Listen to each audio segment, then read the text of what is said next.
Bonjour à toutes, bonjour à tous, bienvenue dans cette vidéo qui introduit le dernier chapitre de cette première année, branchement et boucle conditionnelle. Dans ce chapitre, nous allons voir comment rendre nos programmes entre guillemets intelligents. C'est-à-dire que jusqu'à présent, tous les programmes qu'on a écrits étaient en fait prédéterminés à l'avance. Il n'y avait pour ainsi dire rien d'imprévu, dans le sens que le programme était entièrement déterminé par ce que l'on avait écrit dans le code, au moment de la programmation et que rien ne pouvait venir influencer le déroulement du programme. Ce n'est évidemment pas le cas dans la plupart des situations. On aimerait qu'un programme informatique puisse prendre en compte certains paramètres de l'environnement. Ici, si on considère le fait de partir à l'école, par exemple, le matin, eh bien, qu'est-ce que vous faites? Vous regardez par la fenêtre pour savoir s'il pleut ou s'il fait beau temps, pour savoir quels habits vous allez devoir enfiler. Alors, essayons de décrire ce qui se passe pour cet algorithme, partir à l'école. Tout d'abord, et je note le début ici par un rond, eh bien, on se lève, parce que le réveil sonne ou quelque chose comme ça, et tout ce qu'on fait, toutes les actions qu'on fait, eh bien, on va les écrire dans un rectangle. Ensuite, on déjeune peut-être, ou bien on se lave, on prend une douche, peu importe. Alors on va mettre une flèche comme ça pour indiquer dans quel sens se déroule le programme, et au bout d'un moment, on doit prendre une décision. Alors les décisions, on va les noter dans des losanges. Et l'idée, c'est qu'on va poser des questions. Du style, pleut-il? Et là, la réponse peut être oui ou non. En informatique, on n'a toujours que deux réponses possibles à ce genre de questions, oui ou non. Il n'y a pas tout plein de nuances du style il fait très beau et chaud, il fait beau mais pas trop chaud, il fait nuageux mais il pleut averse. Non, on a juste une question, deux réponses possibles, oui, non. Et donc on écrit ça tout simplement comme ceci. Ici on va dire que c'est oui, et ici non. Je vais plutôt mettre le non ici en réalité et le oui là-bas. Ce sera plus simple au niveau de la mise en page. Alors s'il pleut pas, qu'est-ce que je fais? Eh bien, j'enfile ma veste et puis enfiler par exemple les baskets. Tandis que s'il pleut, eh bien on va enfiler le kawaii ou l'imperméable, peu importe. Enfiler les chaussures de pluie et pourquoi pas encore prendre le parapluie.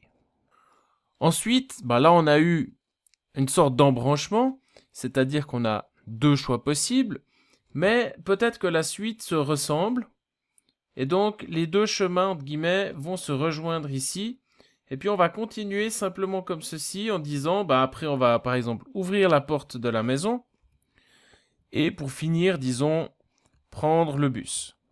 Et donc on peut voir un programme ou un algorithme comme une succession de tâches, d'instructions, et quoi qu'il en soit, on commence au début, on passe à travers les différentes actions comme une sorte de train qui suivrait une voie de chemin de fer, et dès qu'on a un losange tel que celui-ci, donc une décision à prendre, on a comme un aiguillage, et on peut soit partir de ce côté, et à ce moment-là, on suit la voie de chemin de fer, ou alors partir de ce côté, et on suit la voie de chemin de fer, on passe à travers toutes les gares, entre guillemets.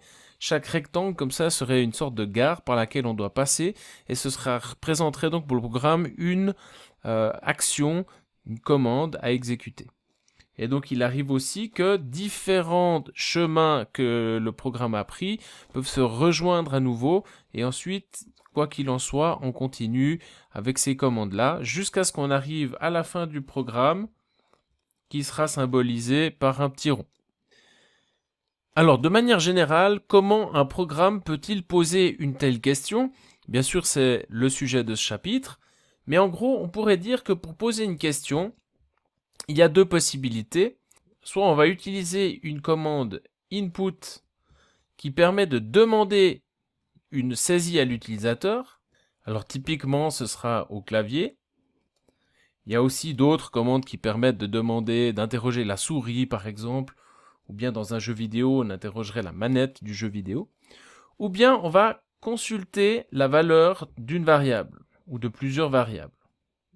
Et donc là, bien sûr, si les variables changent de valeur, eh ben, ça peut influencer sur le résultat de la question, c'est-à-dire le résultat de la condition qui va déterminer si oui ou non on va passer à gauche ou à droite. Voilà, donc tout ce chapitre consiste en fait à apprendre à donner une certaine intelligence, bien que très limitée évidemment. C'est pas du tout une intelligence nuancée et subtile comme celle des humains. C'est simplement une intelligence qui permet au programme de s'adapter à l'environnement. Et l'ordinateur aura contact avec l'environnement, eh bien, soit en allant demander quelque chose à l'utilisateur, qu'il tape quelque chose au clavier, et en fonction de ce que l'utilisateur aura saisi, il fera ceci ou cela, ou alors d'aller consulter les valeurs des variables dans la mémoire de l'ordinateur, qui peuvent évidemment changer au fur et à mesure de l'exécution du programme. Donc il s'agit là du dernier gros chapitre de l'année en termes de programmation. C'est un chapitre extrêmement important qui fait suite au dernier chapitre sur les variables.